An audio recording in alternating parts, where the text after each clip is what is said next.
I'm Daniel Pearl. I'm the cinematographer on Texas Chainsaw Massacre. Larry Carroll, editor. And I'm Ted Nicoloau. I recorded the sound on the film. And I'm David Gregory, and I'll be moderating this commentary. Oh, that should be fun. Now, you guys all knew each other before. Oh yeah, yeah. We've been in film school together, and then we had our own production. We started Shootout by then, right? Shootout. I'm not sure because no, I think Shootout came after. Yeah. We were film students, and you were like our TA or something. Yeah, you were a year ahead of us, I think. In graduate yeah, school. about a year. Yeah. And we had just finished. I know because I made a bold statement.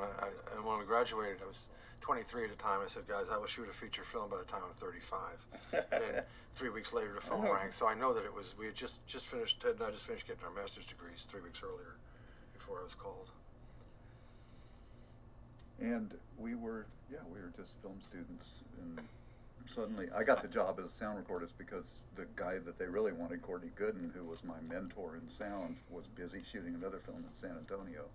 The infamous One-Legged Girl movie. Yeah. A lot of our good friends chose to go on that one. They said, this horror film's never going to do any business. We're going on this One-Legged Girl movie. What was the One-Legged Girl movie? Exactly. Very good friend, a mutual friend of all of ours, Jim Bogart, who later became my gaffer. He regretted it dearly that he made the wrong decision. So was this stuff shot after production? Wrapped? These flash shots, yeah. Did you shoot them, Daniel? No. Toby did this and a this crane shot that deals with these same props. Was done after principal photography.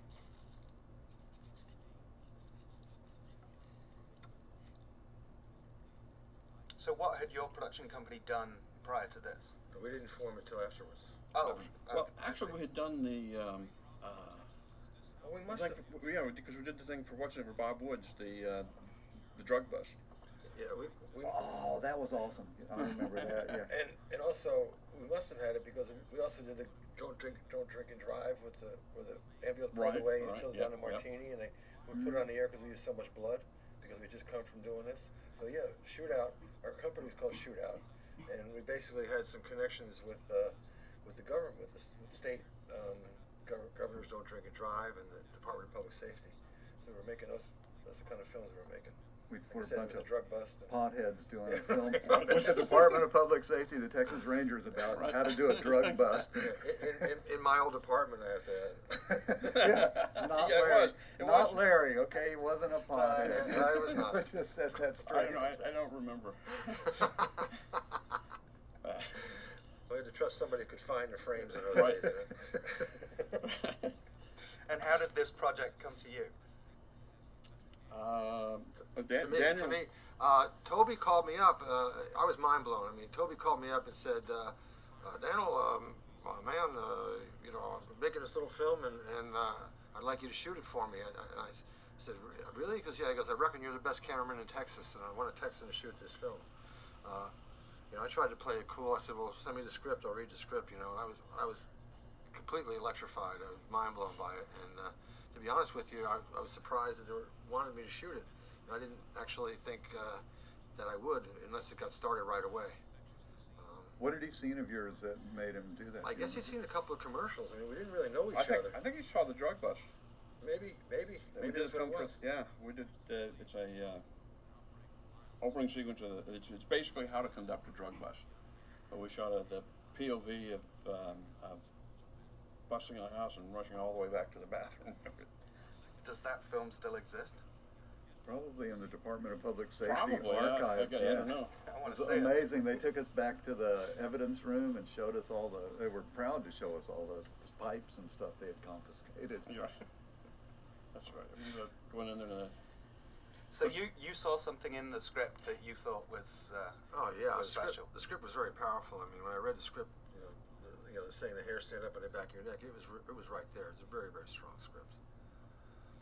Do you want to talk about this? Because originally it wasn't in the script. It was a dog and not an armadillo. Do you remember that? Yeah, this is classic Texas. Yeah, classic Texas, and good buddy, mutual friend of all of ours, who's no longer with us, Bob Burns. I guess he must have had the armadillo. We're also good friends with an artist, Jim Franklin, who popularized the armadillo quite a bit. So the armadillo was, at that time, was a very important symbol of Texas. This day, wasn't this like one of the first days we shot? There was a dead horse kind of nearby. There was always a smell of decaying animals, like pursuing the production. It's interesting, this van, you see, we mentioned earlier that there are two vans. I had a van, Ted had a van. We both got vans around the same time. Ted's was 12 inches longer than mine, longer wheelbase. So it was decided his would be the picture car and mine would be the grip truck. The smaller one was the grip truck. Give you some idea of the resources we had to make the film. Did we use any of the university equipment on this film? I was trying to remember. Yeah, we did. Could be, okay. Larry's question, we shot for a week, first week, and they shut us down because they felt like we were just making it up as we were going along, which absolutely was the case. But they had some notion that, you know, to be a tight production, you need to have a shooting schedule, a shot list, and so they shut us down after the first week. They shut us down for a week. The cameras went back to Dallas, to Victor Duncan, and then I think we all had been teaching assistants at one point or another. Yeah. And I had my key, and so when we started back up again, I went in and I grabbed the cameras from the university. We never actually brought them back from Dallas. So I think we came back for another 5 weeks. Isn't that right, guys? We shoot total 6 weeks. That's about right, about 6 weeks, which is really not that long. I never. Well, I don't know what the original thought was to do it in 3 weeks, but this van is funny because I'm shooting available light. I didn't have, you know, the technology at that time. HMIs didn't exist. We didn't really have the technology on we started out on an $80,000 budget, right? So we didn't have a lot of bells and whistles and a lot of tools to do this. So shooting in the van with available light, so frequently it's blown out. I mean, you're driving around all the time, but half the time if you've just been standing still, it's so blown out outside, you don't know. Yeah, that's right. The picture car is actually moving while you were. actually, something I told. Yeah. I was lying in the back, but the very back covered with blankets and the Texas heat mixing. John Henry Falk. He was the guy that broke the blacklist. That was history. Never got his career back. I love this shot. Oh yeah.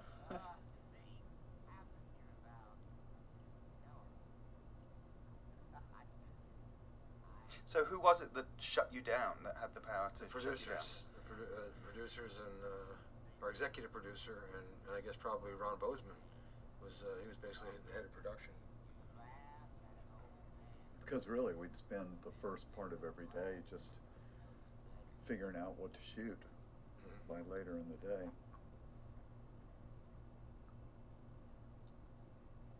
So did it ever come to a point where there was a shot list? Interestingly, yeah, I'll talk about it again. I'll bring it up again, but I'll fill you in at this point. We shut down for a week. There was a shot list. We came back in on the Monday after that week, and I got there before Toby, and I proceeded to set up the first shot on the shot list. And Toby came in and changed it.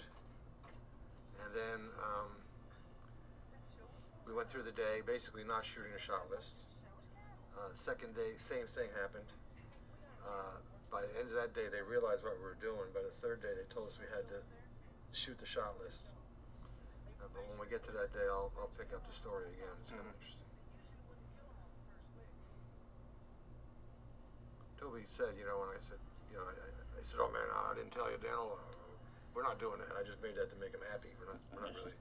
I can't really play. I have to do it in Toby's accent. I really need a Dr. Pepper and a cigar in my hands. Really? He's off cigars now, by the way. Is he? Yeah, he's off. Before they were even Oh, dead. that's horrible. Yeah. People shouldn't kill animals for food. Oh, well, they don't do it like that anymore. Now they got this big air gun that shoots a bolt into their skull and then retracts it. It's just boom, goes boom, and it's. How were the cast? You know, it was interesting because they I think we all kind of pretty much just sort of ignored them and worked around them, but they were really working their butts off. It's a lot of hard work, a lot of talent here too. Were they all Austin talent, or were they come from all over Texas? Do you remember? Well, Gunnar, I think, was from back east, someplace. In the, Was Gunnar not living in Austin at the time? I think he was living in Austin at the time. Yeah. Well, Gunnar's actually Icelandic, and now he's living in Maine. I'm in touch with him every so often. Yeah. This was a great shot. This is a great shot too, and was unique at the time. It's been copied many times. Yes. by many other films have made this shot. I think we just picked up Dracula. Where you headed, man? South, you work at that place? Oh, no. How did you get stuck way out here? I was at the slaughterhouse. This for me is when the line between reality and fiction kind of got blurred when he came on the set, because he was so convincing in that character. Even when I run into him now at horror conventions, I'm Really? kind of like there's something weird, you know. Yeah, he was. It wasn't all acting with him, I don't think. Well, I guess, and Paul had made the conscious decision of staying in character the whole time, regardless of whether he was shooting or not, which was a choice. Yeah, which made him annoying to all of the other characters, right? He drove them insane.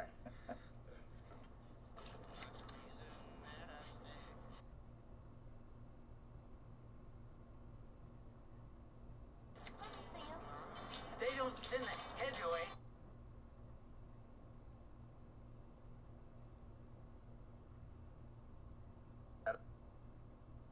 To actually to get more footage, it would have not made that much of a difference. I don't know that it would have made that much of a difference. And there's some subtle things going on. Like you see over his shoulder, there's an umbrella that's blowing in the wind because we're moving. There's a little bit of shake to you see this. The wheelchair's got just a little bit of shake to it occasionally. Right. And these just subtle things that say that we're moving. Certainly not the But is that the trees going by. is that like possibly because we weren't seeing dailies until days after we shot Yeah, this, no, so we didn't realize that Yeah. we could have done that, you know? Absolutely, that's the case. We had no realization. Sure would have simplified. Yeah, it would have.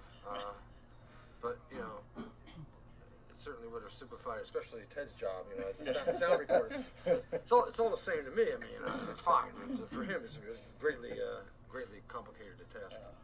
It must have been a lot of fun in there with you two guys and Toby, and who else was in there behind the camera? Oh my God. I think it was just. I don't think. And then there's somebody driving the van. Yeah. I don't think there's any other crew in there with the three of us. I think we had to do it ourselves. There wasn't enough room. Because you were operating yourself too, right? I was operating, yes. And Alan Danziger, I think, was actually driving. He Wasn't was actually driving. Yeah, he was doing the drive.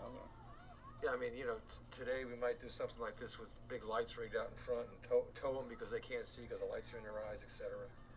Well, I mean, you did the remake. How different was it when you did the scene in that? 100%. I did exactly that. I had a big trailer. I towed them. I had six big HMIs. I lit them up, and there's a very good balance. I went after it specifically. I don't know.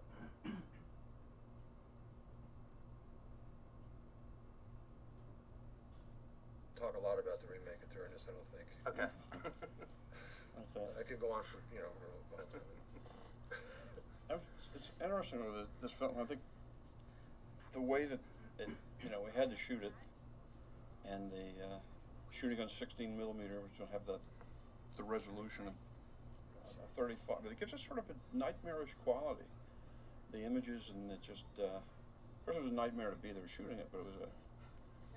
Well, for these parts, there's not a technical difficulty because what happened was the film at the time, the color negative, there was only one. It was 54, whether it be 72-54 or 52-54, either 60 millimeter or 35 millimeter.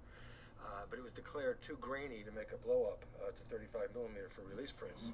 So it was dictated that I had to shoot on a film called ECO, which was a Eastman Kodak product to hopefully give 60 millimeter a chance to shoot things of commercial quality. and it's very fine grained, but at the same time not very light sensitive. Is it a positive or negative? It was a positive. It was a Positive, reversal stock,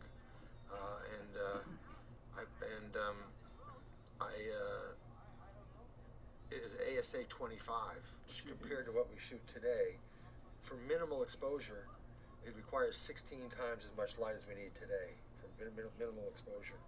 So it's all fine during this situation because there's lots of light around, but it gets pretty tricky in interiors and at night.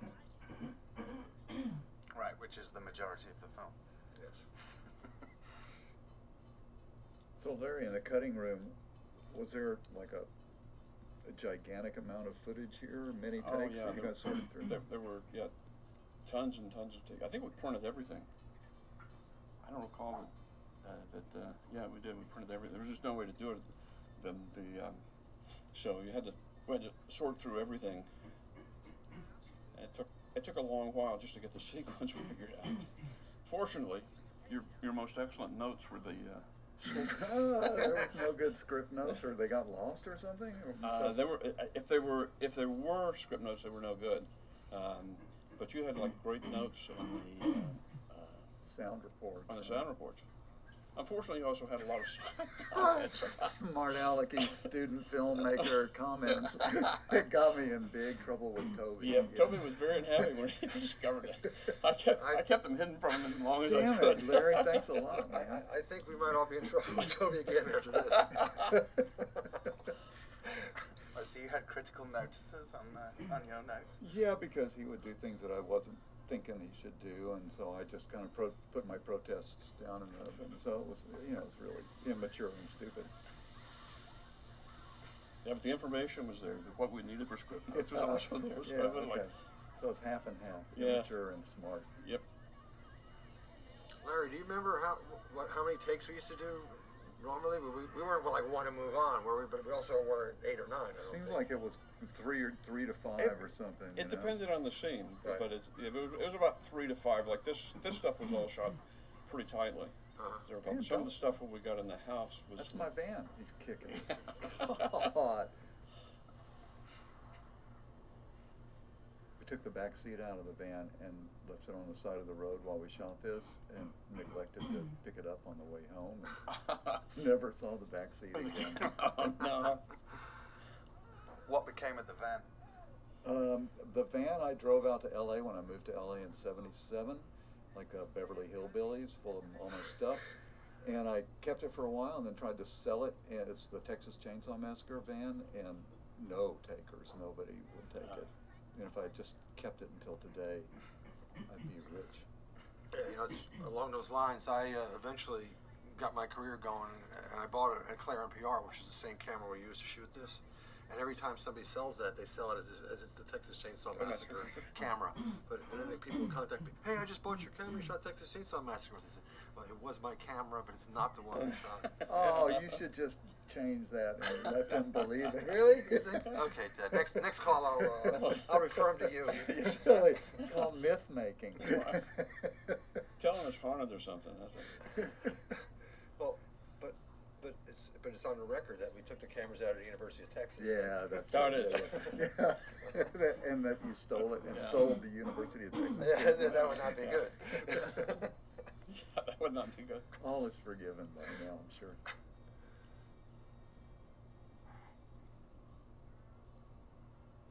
What was this place? It was a real barbecue gas station pit stop place. I think it was. I'm trying to remember where it was. When I go back to Austin, I kind of go, where in the hell was this place?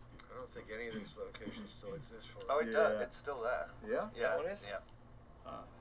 Yeah. We went Still back looks and shot it for like the the same? documentary. Yeah, it looks just like that. Really? Yeah. I couldn't tell you where it is because I was being driven around. Took down a tour today of the chainsaw sites. Oh, yes. Chainsaw. Oh.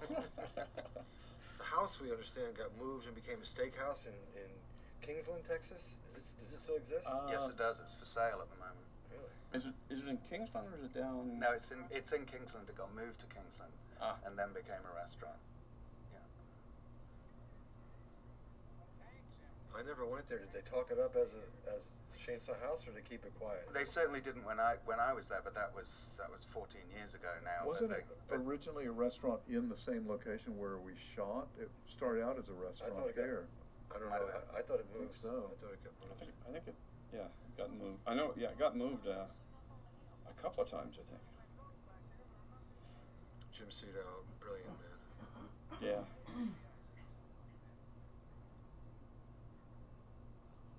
Yeah, he was the professional actor on this shoot.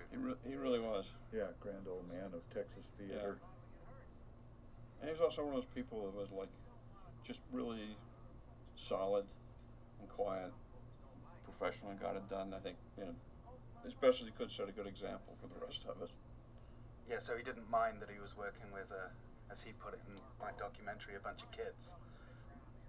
If he did, he never said anything to us. I don't recall. It's like, I'm sure we were obnoxious little twerps, but Yeah, we were film school brats. oh yeah.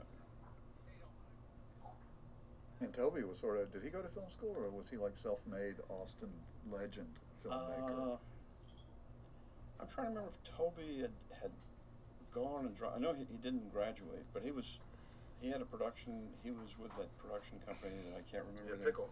Pickle. Okay, and they shot just about everything around that was being shot. Yeah, in those days. I don't believe Toby ever went to the University of Texas for film school. I'm pretty sure he didn't. He was more a self-taught guy, and actually been shooting some stuff himself. Yeah, he'd already made a feature before this, some documentaries. Eggshells. Yeah. Eggshells, yeah. And of course, he had the old ham. His camera. And what about Kim Hankel? Anybody, like, we don't mention him too much in the. He's still pretty active. Is it? He's teaching or something, teaching screenwriting? Well, he does that, but he also, every so often I hear he's producing pictures. People call me up and say, hey, could you put in a good word with Kim for me? I'm trying, they're going to have me in for a casting session. Wow.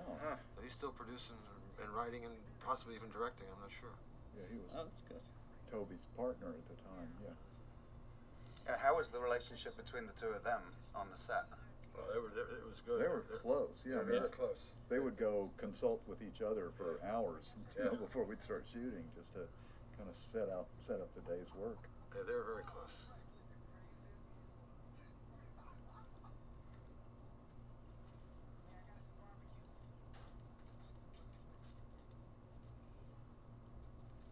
What's funny is that if you traveled outside of Austin in these days, it wasn't so different from the way it was presented in this movie. You could get into some serious tangles with some seriously weird rednecks. Yeah, I mean, again, not so much Larry, but Ted and I, we were serious hippies we were at the time, and we were pretty sure that if the rednecks ever got a hold of us, they would have their way with us. And, and basically, this film is about that fear. That's what would happen if you leave Austin. It's true. We believed it, because Ted lived in Dallas. My wife at this time, Dorothy Pearl, she was a makeup artist on the picture. She lived in Houston. She was from Houston. So all of us used to make these these journeys on occasional weekends, and we were pretty sure if our cars broke down in between, it was death for us. It was over. So this is a pretty real fear that we had.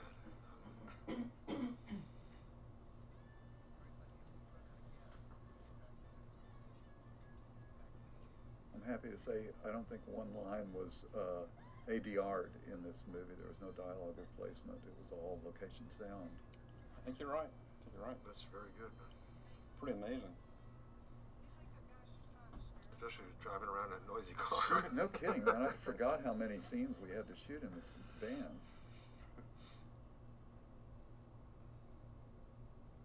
What month did we start shooting? Because it was hot, as I recall. I think, I think it was July. I think it was going to start in July, yeah. Yeah, I think we started in July. It wasn't going to get any hotter, so we started then. You can see it right. It seems to be a popular time to shoot Texas Chainsaw Massacre, July in Texas. Okay, I remember this as being the first day of shooting. Actually, wasn't this when the day of the house with the spiders all over the walls? Yeah, it was. If it wasn't day one, it was in the first couple of 3 days. And that house was just like that. That wasn't a Bob Burns creation. That's the way it was. That's the way it was. Yeah. And it was nice too. Remember, the house was literally cool inside because it's made these huge limestone blocks, which is the way that the pioneers made their houses, and it retained the coolness from the evening and insulated it from the sun during the day, sort of. So, in addition to being the editor, you were on the set as well, Larry. Yeah, I went out on the set, conferring with Toby and just actually trying to figure out what the hell it was I was going to be looking at on the Steenbeck. It wasn't one of those where there was nothing to go by. Yeah, I actually think the armadillo shot may have been the first shot we made in the movie, and then we did the sequence with Ed Neal. It was established by this point that the blood that's on it, so it might have been the first one. Yeah. Yeah, I think Bob Burns said that the armadillo was the first day of shooting because he mentioned the dead horse and he thought that was a good omen. And that you should use the horse. That's Bob Burns all the way, man. He used to go garage sailing with me here in Los Angeles, and the first thing he would ask anybody is, "You got any bones?" Really? Bob Burns' bones. He gave me a whale bone once, a whale vertebra. Wow. That thing stunk so bad. A lot of these bones came from a veterinarian that my ex-wife was working for, and he used to charge people to bury their pets, and then he had a big pile he'd throw them in. So it wasn't a very cool thing he was doing, but that's where a lot of the bones came from, the pile.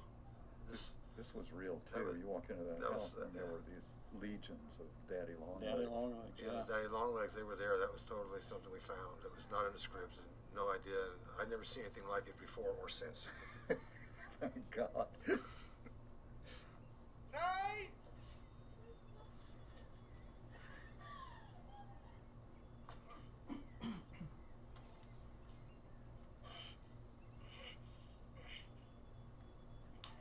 So now here's your first chance of like working on an interior and working with lights to kind of light up that interior. What were you doing there?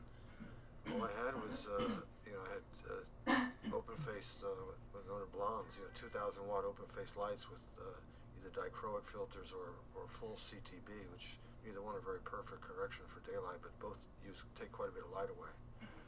So it was, I always tell people that this situation had a lot to do with the look at the picture, how little I knew, the technology at the time, that sort of lended to this kind of very documentary look. 2Ks? Well, 2K was like the biggest lights you had? Until we went to nights. I went to nights, they gave me 2 5Ks and 1 10K. I thought I could burn Austin down. I thought it was so bad. Now I use that for lunch or for breakfast.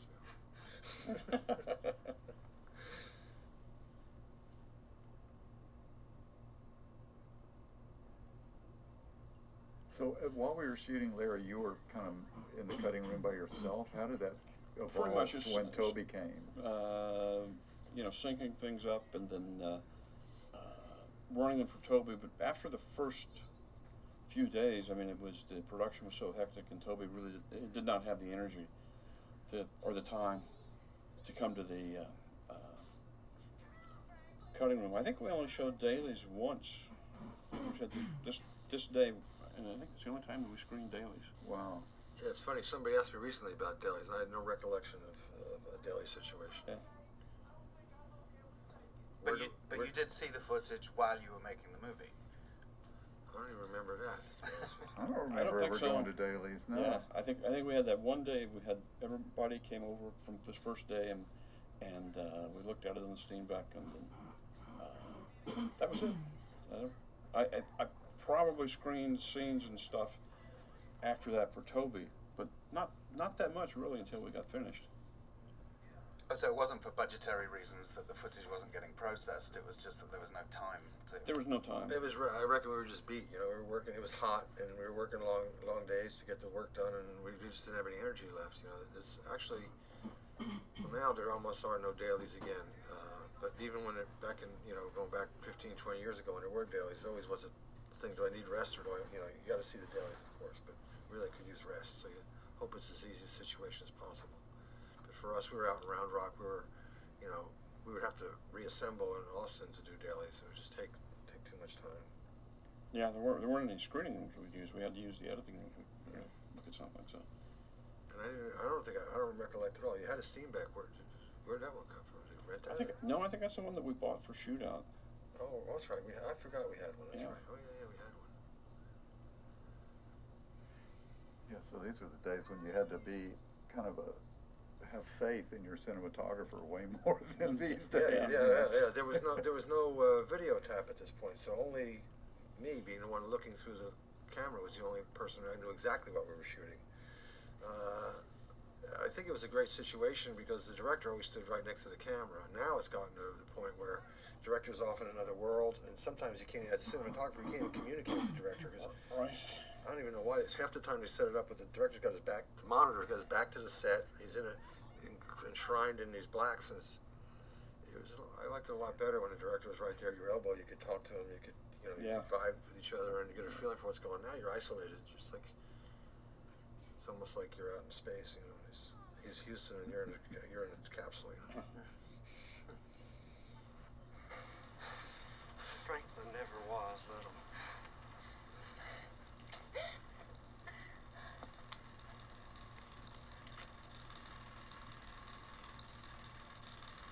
Gasoline. Now, how did it work between you and Wayne Bell, Ted? Wayne, when we were shooting, Wayne was my boom operator, which is like the guy who really manages to get everybody's voice on track.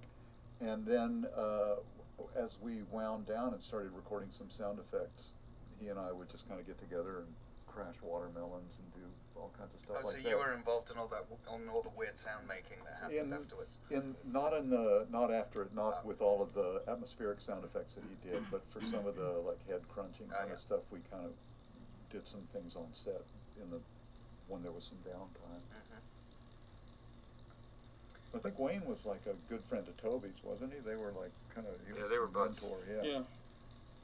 I don't remember if Wayne worked with Toby at that the Pickle, the place where they had the production company. I think he may have.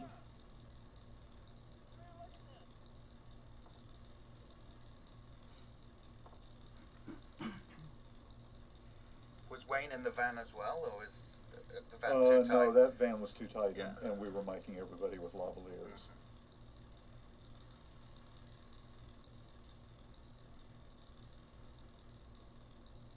This little farm was pretty much as is too, wasn't it? Yeah. This broken down, ramshackle And, stuff. yeah. And, other than the obvious stuff inside.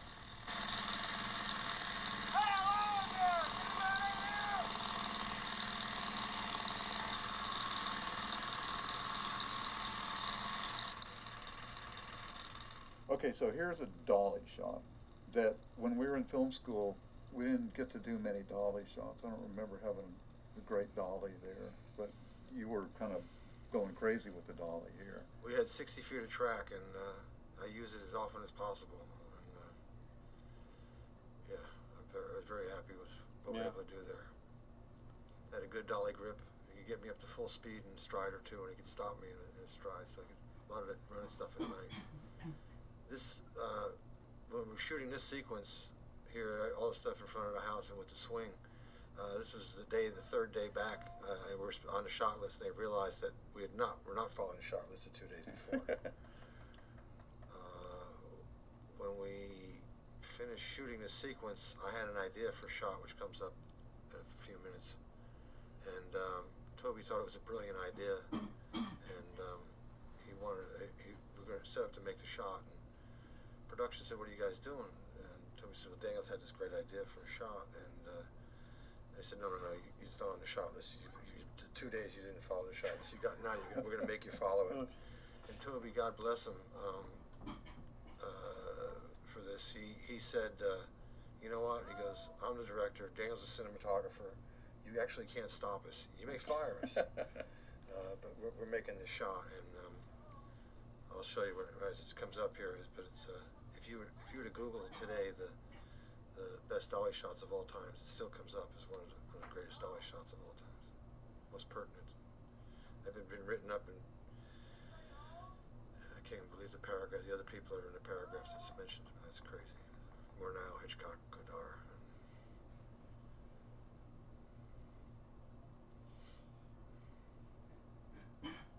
But this is also a pretty legendary sequence as far as horror movie sequences go. What do you remember about this? This is like a lot of it's editorial here, I think, in this area. Yeah, a lot of it is built up. It's the interesting thing about the film is that not too long after I moved out to L.A., I read a review. It was playing at the New Art or someplace, and the reviewer was talking about guts flying and blood and limbs being cut off, and you can really see in a nighttime sequence. But in point of fact, there's never any contact because we couldn't do it. We didn't know how to do it, and so we had to sell it by just insinuation, which makes it much more powerful. That was horrifying, particularly horrifying death, I think. Okay, here's a dolly shot. It's funny, when I was introduced to Steven Spielberg, first thing he wanted to know was about this shot. That's such a perfect shot to come after the killing, because the killing is just, I mean, that's out of nowhere. Yeah, no, it's a really, I think so too. It's a combination of the two that really makes it so effective. Yeah. And the house just grows and grows and grows. It's like, you can tell the danger's there for sure.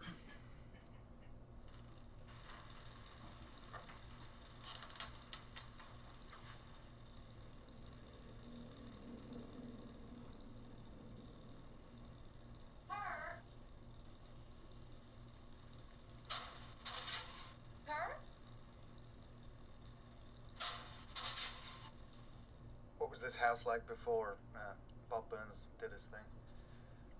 I never saw it before. It was kind of like just a hippie house where some people were living. Actually, they were living while we were shooting. Where are they? Yeah, a guy named Rocky was there, and on our end of the second day, I think he came to me.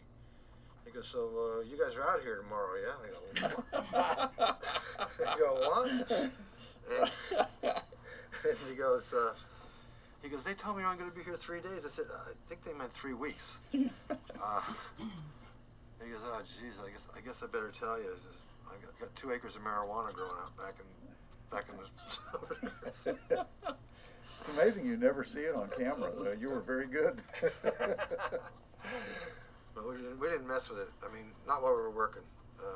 We were crazy, we were hippies and all that, but still, it's got its time and its place. It's not on a film set. We were young enough and digging deep as we could into our experience without confusing issues. However, that was the day of the brownies. There is the day of the brownies, yes. But we were kind of set up on that one. What was the day of the brownies? Well, where do we get to that? Okay. So this was Bob Burns' masterpiece. This room This was room stinky and horrifying and about as gross as it seems. It really was. It's funny, I remember Burns, I was out there when we were shooting this, and Burns was just going nuts. He was sure that Toby was going to kill that chicken. And it was like, and Burns was just beside himself about that. He was just rented it for 25 cents from a neighbor. I don't know. I think Toby was squirting it with an air can or something to get it to move. And, Ah. you know, Yeah, we did get a bit nuts with the dust off there. yeah.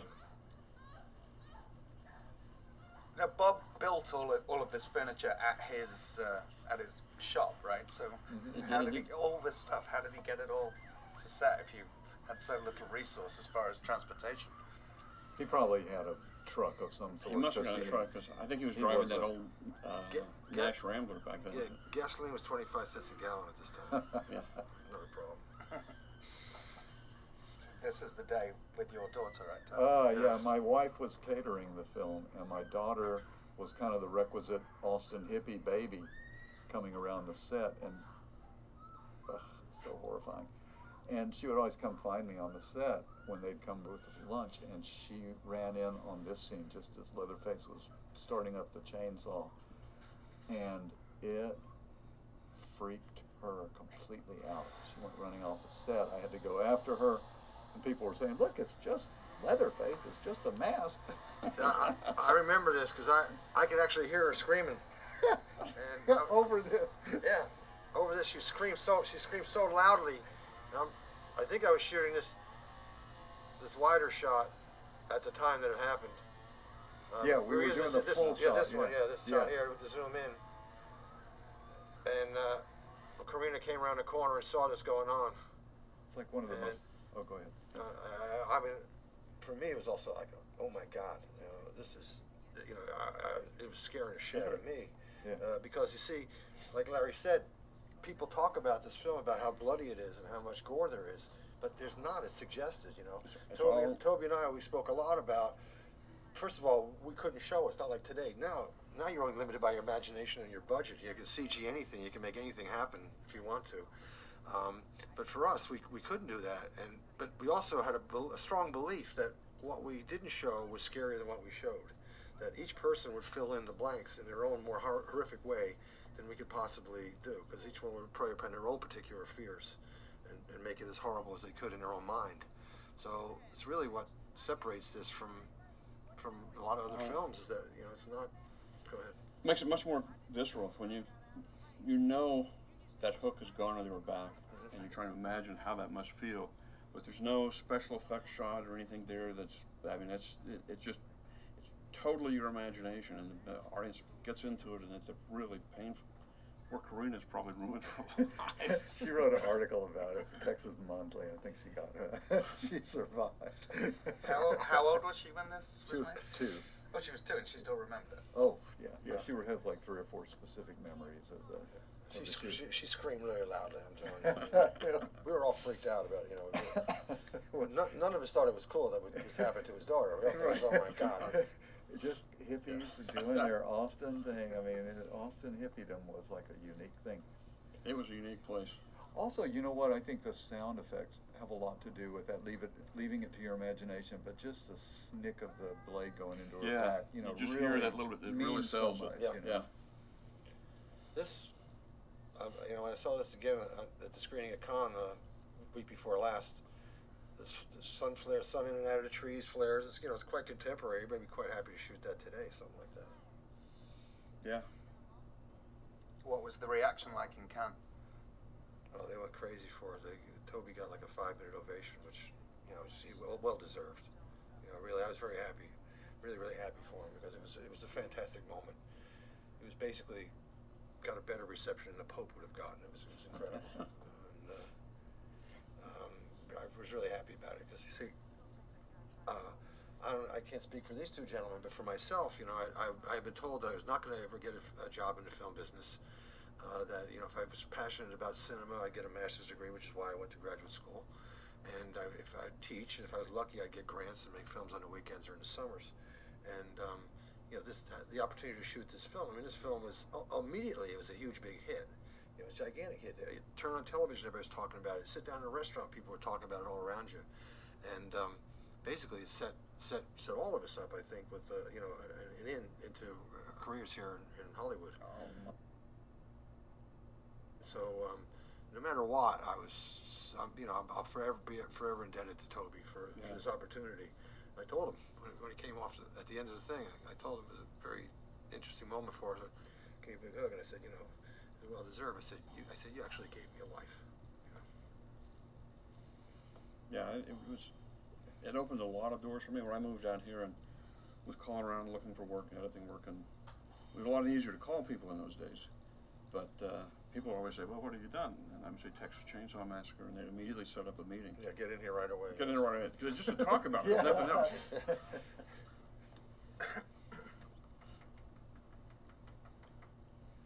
This sunset stuff, it seems like today you would try to avoid shooting in the middle of the day, which I guess we didn't really have the luxury to do, or you'd silk over things if you're shooting in the middle of the day, but we were shooting straight through. Yeah, but we're kind of late here. Late in the day, yeah. Yeah, because if you look at the overhang shadow, see that shadow's not that low. Yeah. So it was pretty late. Well, it looks to me like you're lighting this too, really, because that his shadow was kind of a shadow on the. Yeah, but I don't know. We didn't have a lot of lights. That I think might. I would have thought we didn't have. Well, there's double There's a shadow. two shadows, yeah. That's lit. That's lit there. Quit goofing on me.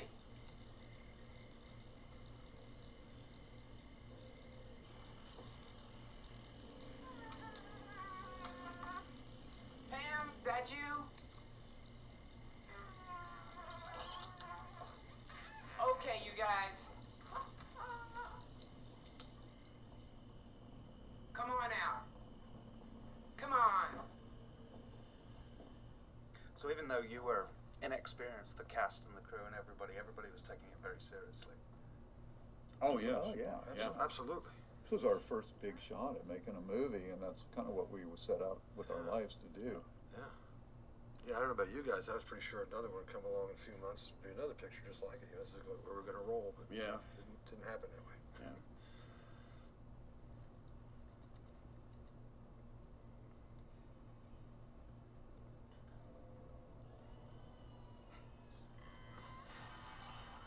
Do you remember that the cast wouldn't see Leatherface before they actually met him on screen, so they had that kind of shock effect? Well, I know Gunnar, talking to him about it, that he tried to stay separate from the cast because of that. He didn't want them to become comfortable with Leatherface. Wasn't it in the first take, back where he hits him, Bill over the head with the hammer? I think he dove under the table. He was so scared. The actor was just like terrified. He went under the table. Well, Gunnar is a giant of a man. He's a poet. He's a very gentle giant, but he's a giant of a man. But he could wield that chainsaw like it was a toothbrush. I mean, really, it didn't look like it weighed any more than a toothbrush did in his hand. It's crazy.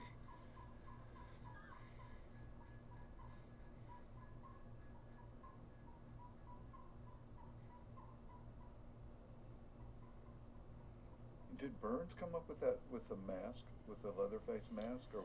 Yeah. I think it was Burns. I think it was Burns that made the mask. Yeah. Rather than Dottie. Pretty amazing. Yeah, creation. he made 3 of them, and he did all kinds of research into the way that skin would actually dry, and also he put the coat hanger in the mouth because he wanted it to be what Leatherface would do if he was making it, as opposed to an artist.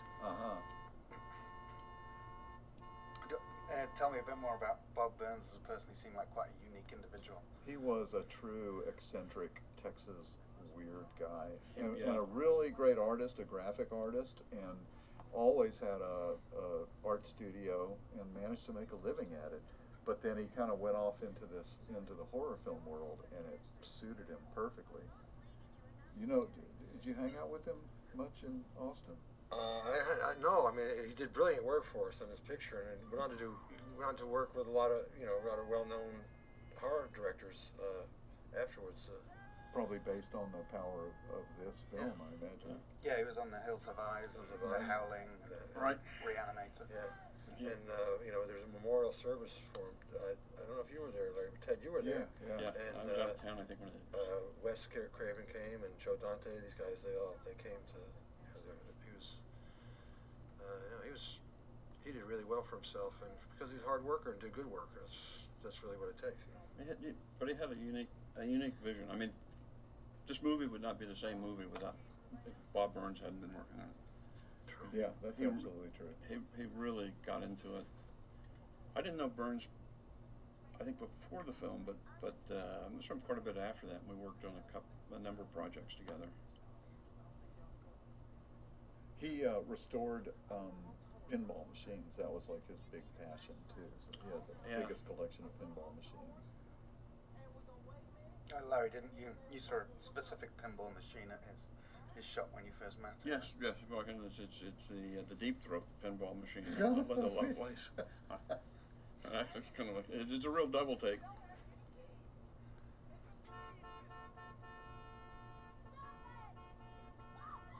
So what's it do with that flashlight? Did you The flashlight. jack up the flashlight or what? We had to jack it up crazy. It's a 650 watt Sunglun hand light battery operated bulb in there. Last week I was shooting by candles, actually using the candles to shoot. Wow. We had to use 650 watt. light bulb.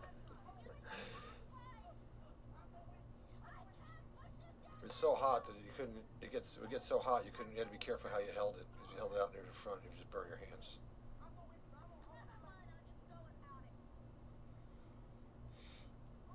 They're about to go into this forest that we had, and we basically laid this 60 feet of track, and we shot every which way possible. We shot off the left side, off the right side, going forwards, going backwards. We just and set up the lights on scaffolding towers, and basically a huge percentage of all this night stuff is shot in that same stretch, 60-foot stretch of the dolly track. Sometimes we put in some foreground pieces, sometimes we take them out, but we didn't. It's probably our most efficient thing that we did in the course of making the film. The only efficient thing. Maybe the only efficient thing. Well, you know, I don't know why. You know, I've shot quite a few horror films, but they're always in the summer, which is the shortest nights. And, Yeah. you know, so They're always night shoots. Yes. yeah, there was a lot of night in horror films, but some reason we always shoot them in the summertime when there's only not even 8 hours of darkness. Of course, it was warm at night too in New Texas. Yeah. I got a really sort of grim note from a Canadian crew once about a show in Canada, and they said it's wintertime and night shoots are really brutal. Ooh, they're horrible. Cold and long. Yeah. Oh, yeah, and they said, do not want any more written for that show. I said, okay, I can understand that. So this was an existing little thicket that you lit, or did Yeah, Burns move stuff in? well, there's some of both. We went to an existing thicket, and then Burns would put pieces in and out to change it up.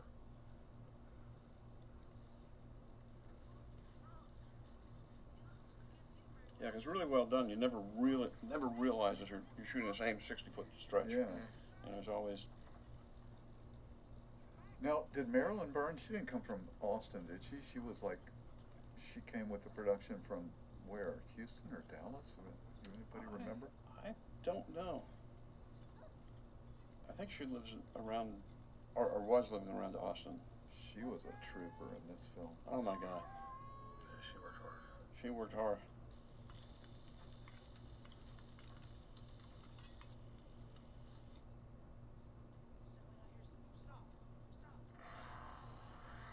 Okay, here's the perfect example of what Daniel was saying about don't see anything really.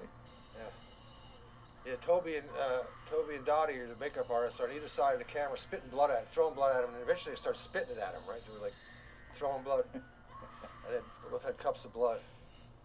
You don't see any gore, but we did go through 5 gallons of blood that was made in making the picture. And a lot of it went to Burns to dress the set. The kitchen set in particular is dressed with a lot of blood. But there was a total of 5 gallons of blood made for this. And there's a lot of flies in Austin too that Oh, love that sugar water. They love that blood. But one of the things I like about this kill, right, this fourth kill, I guess it is, yeah, Franklin, is that Toby and I talked about that when you first time you saw Leatherface in this, you want to see him in the middle of the frame, because that makes people jump, you know. If the evil or the terror makes an entrance left or right, that's effective, but not as effective when you first see it. It's already in the middle of the frame. It's like, whoa, you really jump for it. That's effective here. It's close cut. I don't know, Larry. Maybe you remember. Is the light is just sort of Franklin's light, the flashlight, just coming onto him as you cut it. Coming through you cut, yeah. So it's just. He's raised the flashlight and it's right on the cut. Yeah, The so light it's right comes on up. the cut. Light hits him on the cut. So it's like, I think if you were able to still frame it, would there be a frame of darkness or something there, or is it just that tight on? I don't know. Probably would be there might be a frame of darkness in there before he steps into it.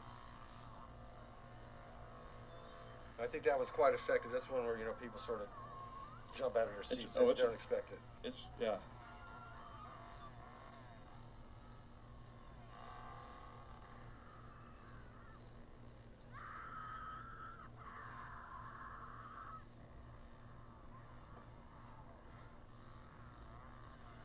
How was Marilyn's energy level as time went on with all this screaming, days and days? She managed to keep it up. She really never flagged. I mean, like she was like. At a certain point, I was going, well, all I'm recording now from this night onward was screaming, and chainsaw sound effects. And she never really lost her voice, I don't think, even. No. It took a lot out of her. It was hard to do. I remember there's Physical, yeah. yeah, physically it was. It was really hard.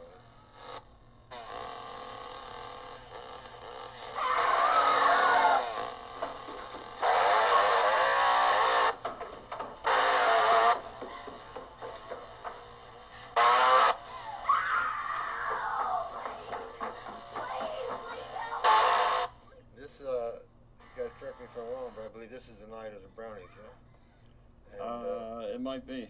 and Did my ex-wife bring brownies to the set? Your ex-wife brought brownies to the set. and Toby and I went off, rather than have dessert, we went off to just talk about the next setup. It was nighttime. So Toby and I didn't eat the brownies, and nobody knew what the brownies were laced. And so I remember just Toby and myself and Gunnar shooting, and everybody else was laying around laughing, and people were laying all over the place, laughing and laughing and laughing. I think this was a 26-hour day. No, the No, dinner scene. The dinner dinner scene. scene, Okay. yeah. Okay, before this, yeah. That was Bob Burns' girlfriend, Mary Church, who was Who did the- yeah. did the stunt there. Yeah. Yeah.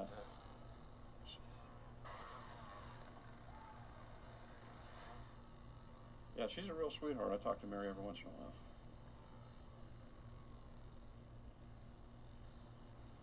So did you know that your ex-wife was bringing brownies, or that was just a No, bit of sir. fun? I swear to God, I knew nothing about it, and I would be so angry if I knew Well, that. you know, I think that she thought it was like the last day it was going to be the wrap, and so she kind of wanted to make it special, and she didn't realize that This was only lunchtime. Only lunchtime. In a 12 or 14-hour Yeah. day. And you know, she was an excellent cook, so probably people ate more brownies than they should have. Yes. Yeah, brownies were all gone by the time I got to the set that day. People were like really, they were really messed up. I think there were only about 3 or 4 of us that hadn't tried it. You and I don't think Toby had any. No, because we didn't know what they were. We didn't know anything about them. We just went off to go get back to work because it was short nights. And I don't think Bob Burns had any either. No, I don't yeah, think so. and No, Burns was not a partaker, yeah. And Bozeman hadn't, and I had. I think it was the night that I wound up being an assistant director. This is another iconic shots coming up here on it. This one and the one that follows like it afterwards. It's 200 millimeter lens that stacks them up. In particular, this next time you see it. Let's see here. That's a shot that people always find to be quite a strong shot. Where she's running full speed Yeah, and full Gunner's speed, having to slow Having down a little slow bit. down. And we're on this slow old f4 200 millimeter lens that we had, and it's going in and out of focus. I think I'm probably pulling focus myself. People ask me, you know, how'd you get it? I said, well, if you look at it closely, I actually didn't get it perfectly. Which only adds to the documentary realism of it all. Yeah, exactly.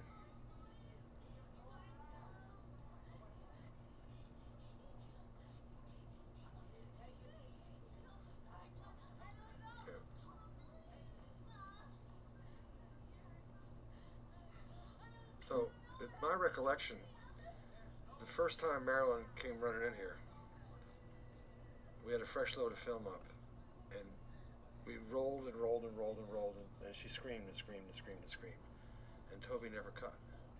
I think we shot the entire roll Of her hysterical. Her hysterical. Yeah. I think it was the whole 11 Yeah, minutes. I think you're right. I think it was the whole thing. The whole roll of film, and Toby was just so mind blown by it. He just was just standing there. And she never. And she never stopped. She never broke character. She never, you know.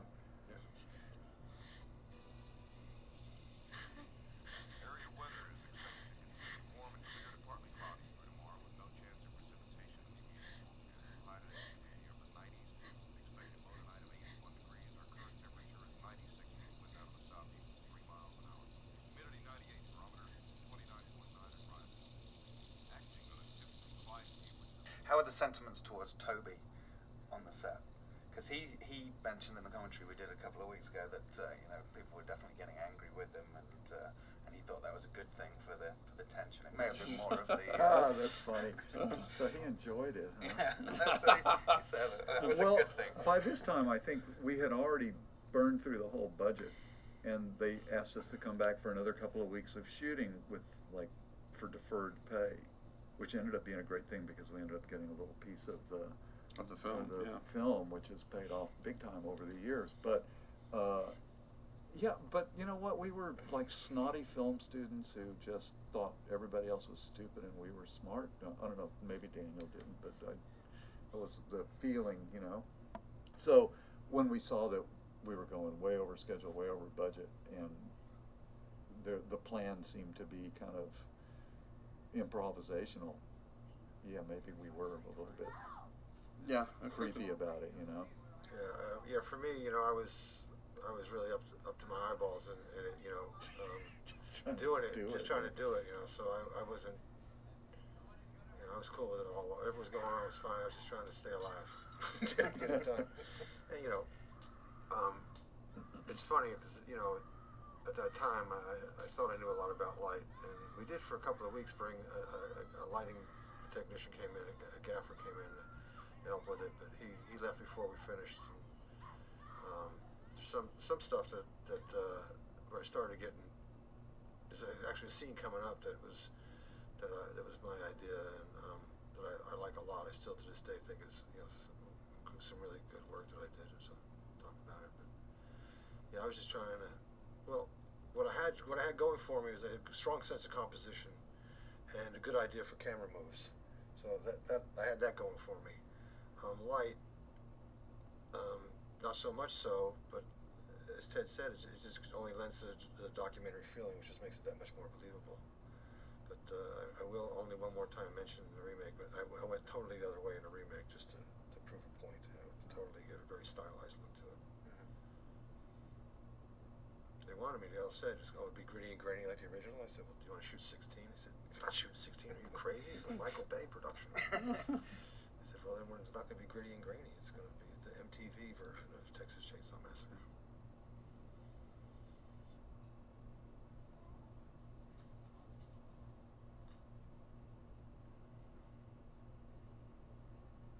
Did you know at this point in your career, Ted, that you were going to be a director, or were you into sound? No, I did sound to make some money, but I studied to be a director in film school and was hoping that would be where my career would go, and kind of took a turn into editing for a while before I got to direct. But yeah, I directed films in school at the time. Yeah. That's when I came. I was the classic film school graduate. I going to direct, and I actually did. It took, you know, 3 years or something, 4 years, and I directed a movie and finished it, and I said, that isn't what I thought it was going to be like. Not as much fun as you thought, or what? I was just sort of like, said, you know, it's you know, a director's a deal maker. You're making all these deals. So you say, okay, I want to, you know, bring me a blue car, and somebody says, well, we forgot the blue one and brought a yellow one and a green one. Which one do you want? And so gosh, I really. But I really enjoyed on that film. I enjoyed the storytelling part, the scripting. So I focused on that. What I can tell you as a cinematographer is you have to have a good director. No matter what, you don't make good films without a good director. You know, no matter what I do, if the directing's not there, not solid, it's just not going to work. Yeah. No, I mean, it seems like the relationship between director and cinematographer is like director and editor, same thing, like marriage, you know. You really got to that's your closest ally. How long were you editing this film for, Larry? Forever and a day. It didn't go on for a year or something? It went on for a long time. One of the points that I had to quit because I couldn't survive on no money and no sleep. Well, so you would work all day and then work into the night? Because Toby was like kind of a madman. Toby was worker. a vampire. Yeah. He would wake up and have breakfast at 6 p.m. and we'd work all through the night. Then, of course, during the day, you know, we'd finish up like 4 or 5 o'clock, and then I would have to other things. Not being a vampire, And, of and course, not having someone to take care of my. and this is the day of analog editing, so put a frame in, take a frame out, put a frame in, take a frame out. Well, you can only do it if you have that frame. Yeah. not like today. Now, coming up here, somebody happened to be outside the house one night, and I guess two cars drove up, and I saw this, what you're about to see from the front. So I put two 1,000-watt lights on the front of rigged them on the front of the vehicle, and shot this, and I think it's really effective. It's really effective. Yeah, no, it's really. Was that natural dust, or did you put? No, it's the dust. That was the natural dust. I think they kicked up. Yeah. It was dusty enough. That's how I saw it. When I think one car had gone by, made the dust, and another car came in, and I saw, oh my God.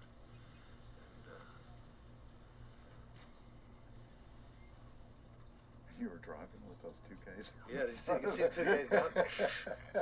The Fresnels, they were bouncing. Yeah, now it's back to headlights. They're not bouncing. They're also not lighting. Yes. Not bouncing and not lighting.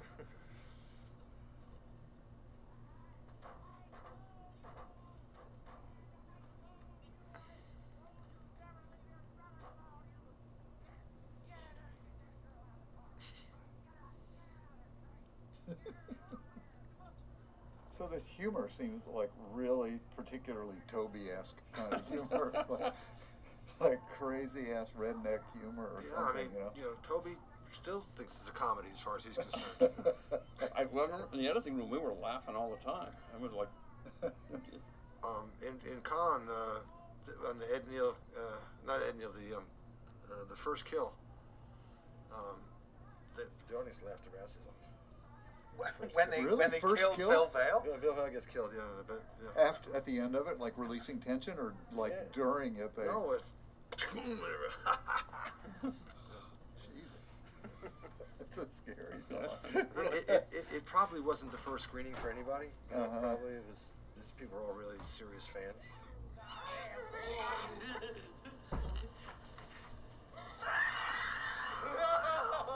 Oh, I thought you was in a hurry.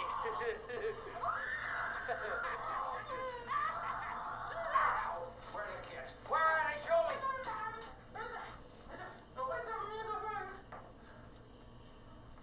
That's a strange angle to have the overhead angle of the action there, Daniel. Yeah, I mean, it's just a small space, and to get another wide shot, we just go up in the air to try and stretch it out a bit. We were definitely about these bizarre angles. I like that you used a wide-angle lens a lot, more than people use these days. Almost, right. We had an 8mm lens that's the equivalent of a 16mm and a 35mm camera, and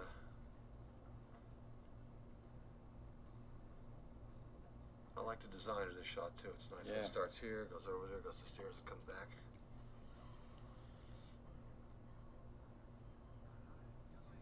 Makes it a little hard for the boom operator.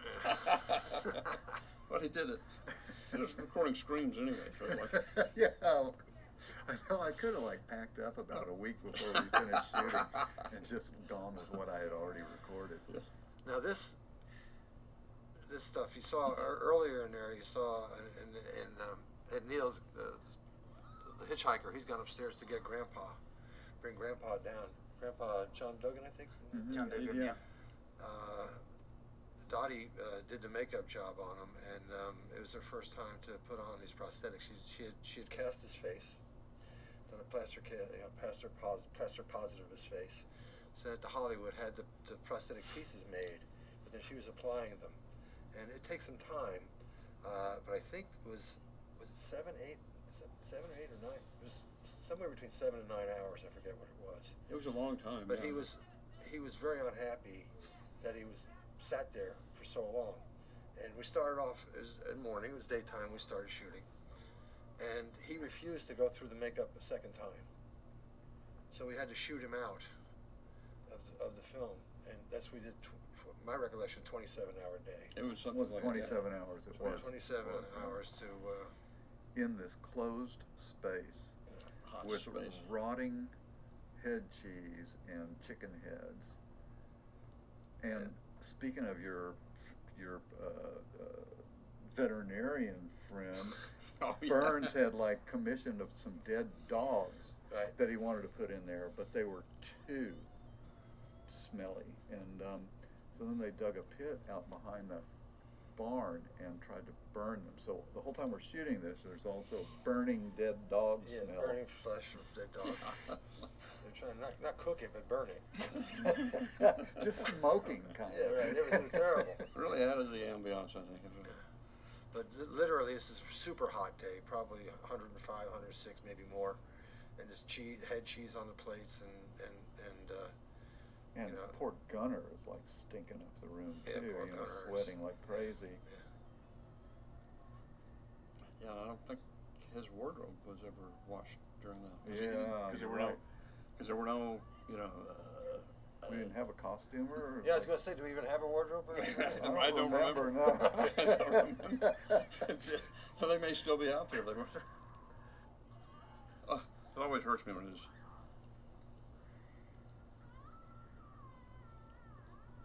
Now Gunnar insists that that's a real cut. Really? He says that the knife, the prop knife wasn't working, and he and Marilyn were getting frustrated, and so she just said, "Just go ahead and cut it." Damn it. Jesus. Like, Think? really. I have a hard time believing. Yeah, I'm with I don't know. Because I know my fingers hurt. Knowing every time. Marilyn at the time. knowing Marilyn also, because it's the same knife rig that Ed Neal had in the van. Yeah. And so, and we'd already worked it out for that. So, It was already working. That's what I thought too. But Yeah. that's well, you know, who's going to argue with Gunnar? If he's not here, we can doubt it. But if he's Yes, here, right, yeah. Did you read his book? I did. Yeah. Did a good job.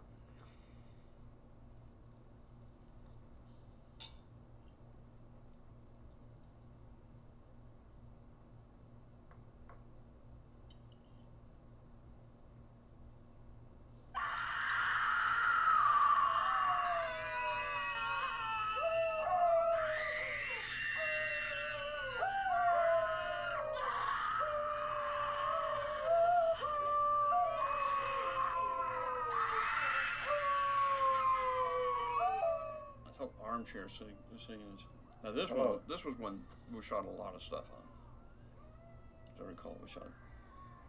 So it looks like it's lit by this table lamp in the center. Is this It's- available light, or is It's bulbs. Well, they're photo floods. They're super bright bulbs in there. 250 watt. because there was a ceiling that you weren't able to hang lights from the ceiling, right? So she's not top lit at all. She's very front lit.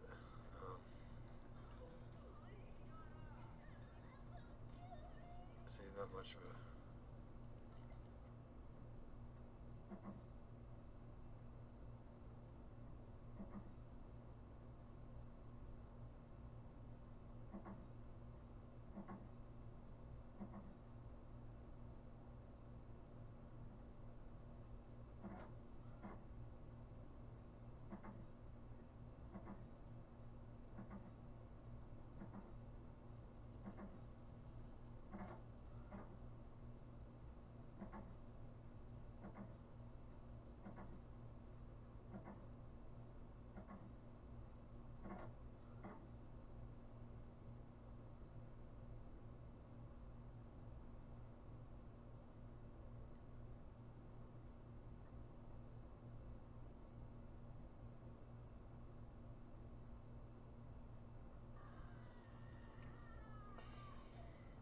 And Larry, didn't you mention that you shot some inserts at your office? We did it for at this the, scene? at the shootout office. At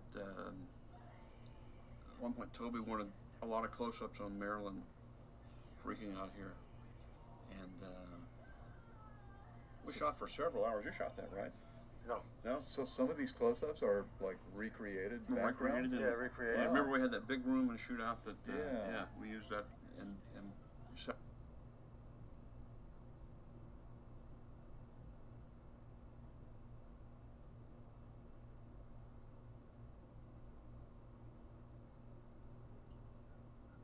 Yeah. Colors are very effective. And I don't know that anybody else was doing that in films either at that time. I think it may have been original idea to get that close on an eyeball.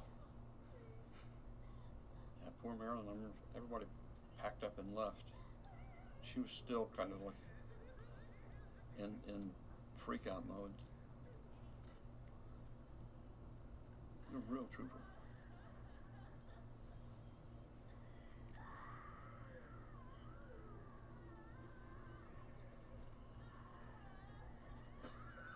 Didn't see that. It was great. Oh, this. Yeah. The one adult was wacko.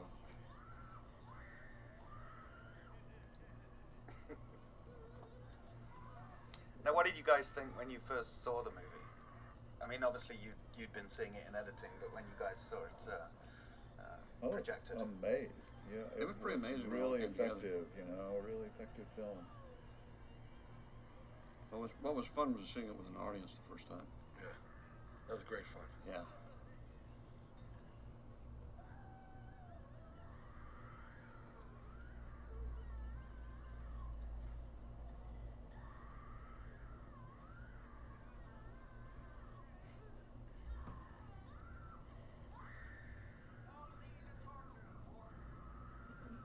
now if this day went on for 26 or 27 hours or whatever, I mean, did you ever think you were just not going to get what you needed? Well, we were told by Doug and Grandpa that he was refused to have the makeup again, so we had no choice really. So you just had to keep going. We had to until do was it. all done. There's nothing we could do about it. That was one of the moments when you feel like you're just like at the mercy of insanity, you know, and you don't know how long it's going to go. At 27 hours, it could have easily gone another 5 or 6. Yeah, Oh, exactly. yeah. Of course, we were, Very young. I was 23. Yeah. Like, Yeah, I understand it was Jim Cito's last day as well, so There was some two pressure reasons. on it, yeah. yeah, because I'm sure Jim had a real life. Well, Outside the movie. stage commitments probably in Yeah. Houston.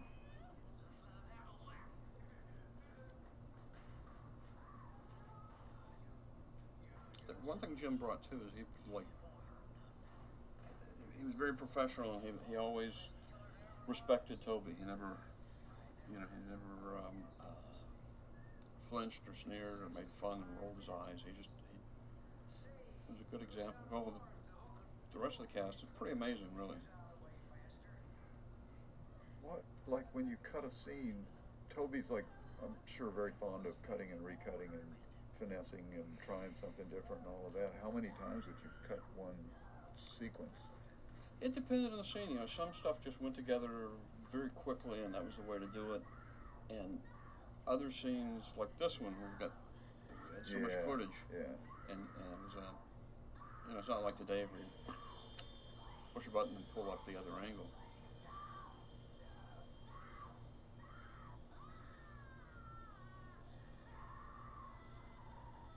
Yeah, that was usually one thing I had to do at the end of the day when we were editing, was reassemble everything that we had cut out and put it back in place, and so we know where it was. Gee, And none of it was coded, so you didn't code you had no edge coding? had no edge coding. Wow. Never heard of edge coding. To save one frame trims, and that would be It was. a nightmare. Yeah. Who was your assistant? Joe was Mary Church working as your assistant? No, Sally did. Sally came in and helped with that, but mostly it was just me, myself, and I.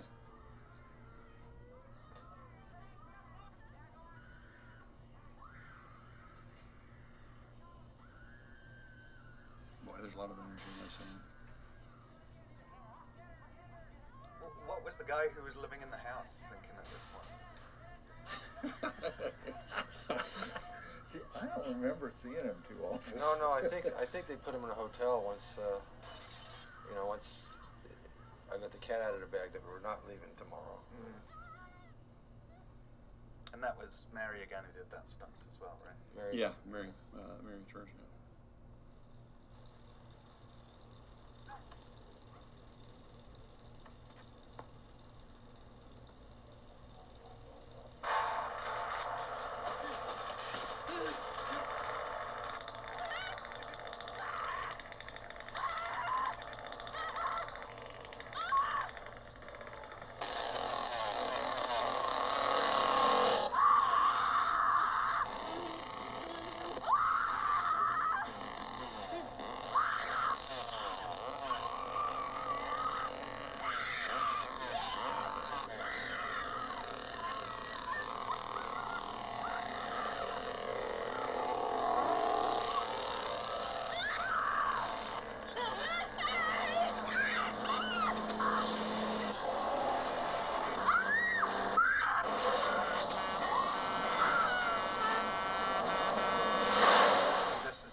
towards the end of the shoot when you're shooting this stuff. This was the end of the shoot, I believe. I think that Gunner, the end shot is the end, last thing we shot, isn't it? Mm-hmm. I think so. Longtime Austin music legend Ed Gwynn. Band Conqueror. So you knew of him at this point? Mm-hmm. Yeah, he was like we were all into the music scene in Austin, and he was definitely one of the early Austin hippie musicians.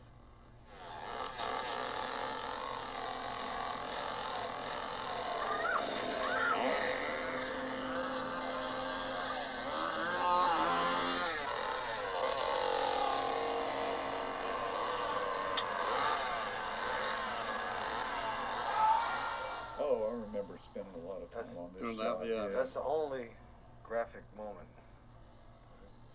What a brisket, Brisket, blood bag underneath. brisket, and it's some sheet metal. Brisket, blood bag, brisket, sheet metal, leg. That was the layers. And he actually got burned because the sheet metal It might got have- so it- heated it up. might have got so hot, yeah. Yeah.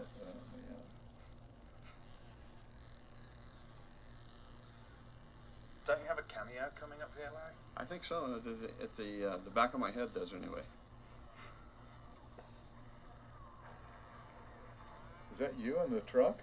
Well, there was another guy that did the driving, and I don't remember now what the deal was that he had to couldn't do the whole thing, and so there was like one sequence there where it changes over. I forget what it was. Or one shot. You talk about shooting this last scene, Daniel? This is a very wild moment because I'm watching a movie, right? I'm there, but at the same time I'm watching this, and everybody's telling me that he came so close to cutting my head off in the process of doing that. But I was just so into what I was shooting that I was oblivious to the danger. I think it's it's rather effective sequence, brief as it is. I remember it being longer, but we shot it for a lot longer. The shot went on longer. We shot it a lot longer, a lot of swinging.